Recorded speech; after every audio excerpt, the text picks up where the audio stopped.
Experience the extraordinary with StarSat.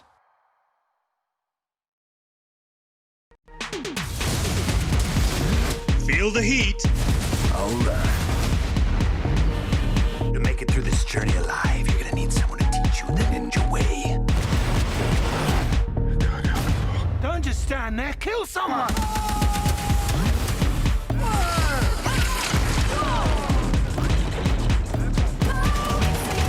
Feel the excitement.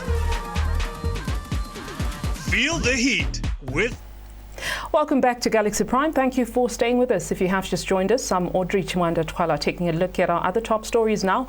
Just about 15 minutes before we hit the top of the hour. Some 6 months after South Africa entered level 5 restrictions, we've reached the other end of the lockdown pyramid. Level 1 is the lightest form of these regulations, but make no mistake, there's still plenty of rules that need to be followed. Now, if you have forgotten, we are here to remind you that the activities that are still banned at level 1 include night vigils that are forbidden outright. A total of 35 land borders are still closed, and despite the relaxed restrictions on international level, nightclubs will remain shut until while the curfew is in place. Initiation schools are still closed.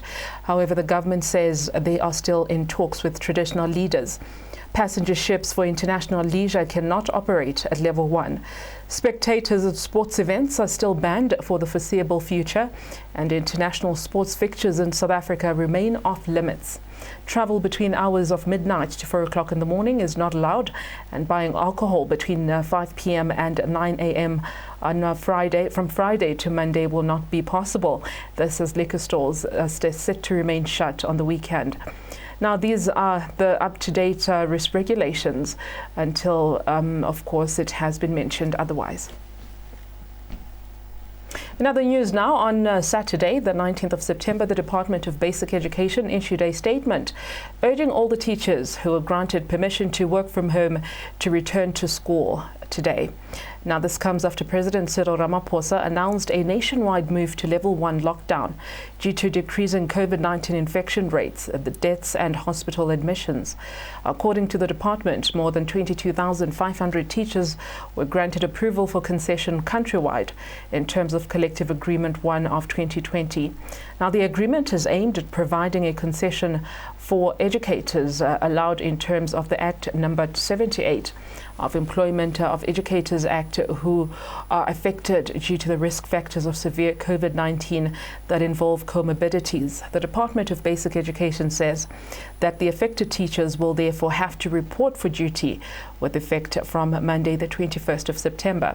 However, if some individuals are still not well, they are advised to, of course, follow the normal sick leave protocols. Questions have arisen as to what happens then to the substitute teachers that had been put in place of those teachers that had taken leave or were working from home. Well, the Education Department says that the contractual obligations entered between the substitute educators and the provincial department should be honoured, and that schools should also consider ways in which they can best utilise the substitute educators with whom they have contractual obligations.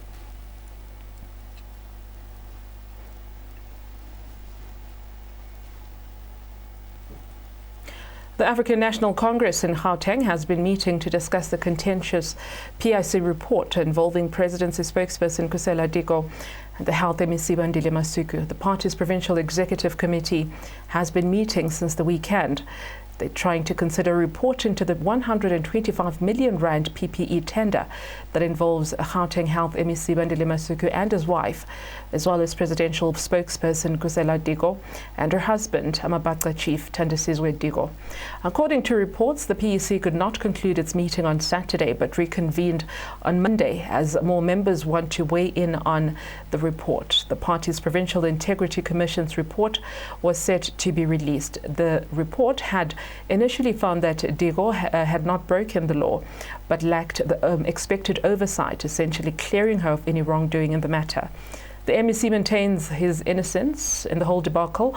He wants to be told what he did wrong. According to the Special Investigating Unit, more than 600 companies are being probed for receiving contracts that are totaling more than 5 billion rand during the COVID-19 pandemic.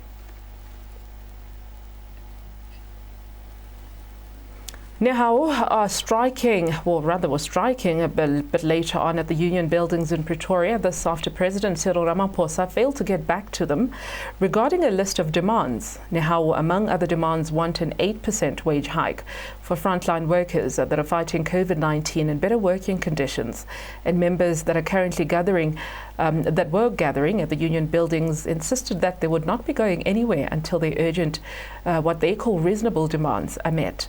In a statement released on Sunday, the 20th of September, the Nehau General Secretary Zola Sepita said that time and time again the presidency has failed to respond to their requests. On the 11th of September, Nehau wrote to the office of the president to remind him about the ultimatum which had expired and informing him about their intention to withdraw labor power. Nehau believed that while their demands aren't met, healthcare workers' lives are being put in danger every time that they enter their places of work. The National Education, Health and Allied Workers Union will once again engage into protest action in a bid to get the attention of President Cyril Ramaphosa. Earlier on, we heard the Minister in the Presidency, Jackson Muthembu, saying that President Cyril Ramaphosa is simply too sick to meet them. Let's take a listen into what he had to say. And the president spoke to the president of Nehau. An arrangement has now been made for the president to meet with the leadership of Nehau this week. I'm told that Wednesday is being negotiated sometime on Wednesday. So that's where we are now. And they will then raise these issues that needs the attention of the head of state. I'm too small to deal with the issues that have been raised by our trade union.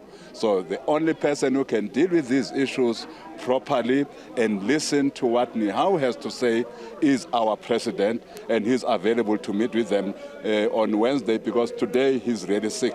He's in blankets as I speak. Chairperson of the State Capture Inquiry, Raymond Zondo, says that former President Jacob Zuma will be expected to appear between the 16th and the 20th of November 2020. Zuma was set to appear before the inquiry today, but he opted to not show up, saying that he needed to focus on his arms deal corruption case. Zuma had been set to take to the stand today and explain his role in dealings, which also involved the controversial Gupta family. Zondo, who some have accused of being too soft on witnesses, announced that the president would then be required to make a return to the hot seat and to testify between the 16th to the 20th of November 2020. The former president was initially set to appear back in January 2020. However, he was reportedly too ill to take stand.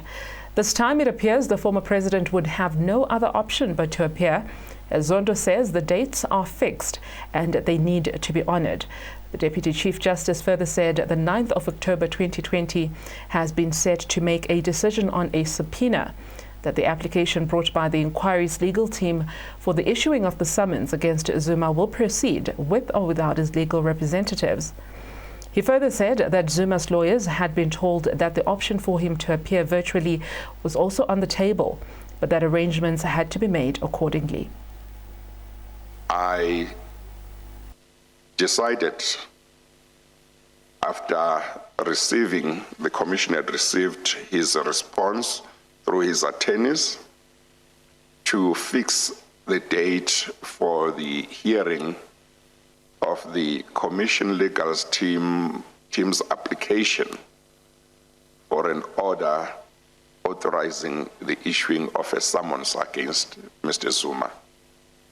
I have determined that that date will be the 9th of October at 9 a.m.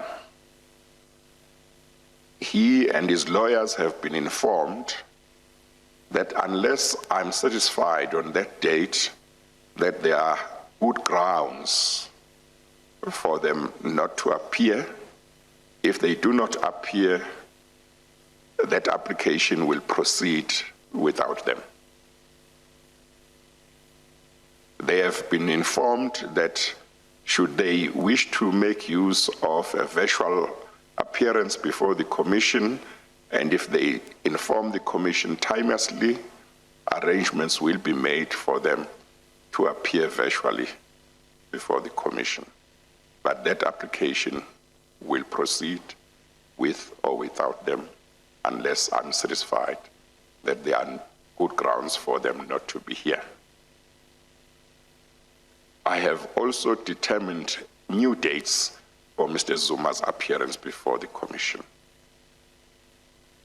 since becoming aware of the letter from his attorneys. Those dates are 16 to 20 November 2020. Those are the dates that I have determined. I know that in their letter, his attorneys said dates should be negotiated with him or with them. No dates will be negotiated with them or with they. Before we hit the top of the hour, the Free State Premier Sifora Ntombela has told parents in the province to keep their guard high. This after a suspected attempt to abduct a child in Bloemfontein was reported last week. This comes just days after the infamous foiled kidnapping in Florida, Gauteng, made international headlines.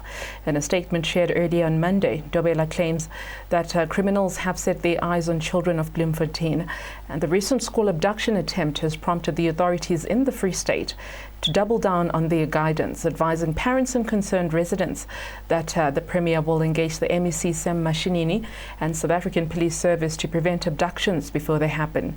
Ntombela is encouraging parents to accompany their children to school, and the parents are being asked to keep a keen eye on children at all times, particularly in crowded areas.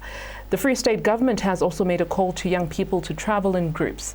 Ntombela's rhetoric certainly reflects the gravity of the situation that is facing South Africa.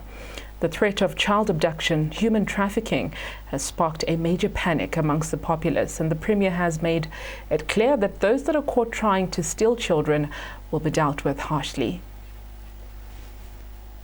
And this is Galaxy Prime. Thank you for watching the program. I'm AUDREY, CHIMWANDA, and the crew behind the scenes. Have a good night.